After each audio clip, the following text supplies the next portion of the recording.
now that the battery pack is more or less put together, obviously I have to connect it to the BMS and all that kind of stuff and build a case for it, but the battery itself is kind of ready to supply power.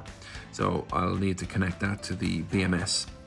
My attention has been turned to the controller and more importantly to the power connection.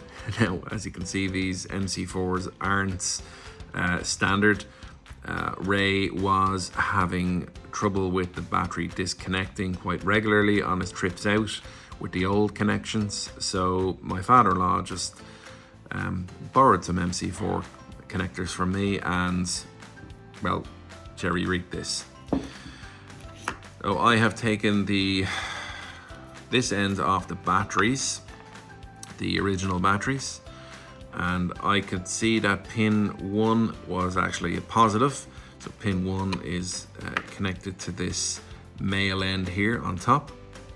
So I'm just wondering whether I should just cut this and connect it to the BMS, or if I should probably order some more connectors. I do have connectors, but I don't have the inserts.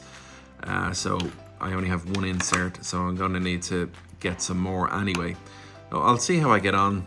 I might just go fresh, or I might strip this down and see if I can use it on the BMS. It is a little bit short, but I might get away with it.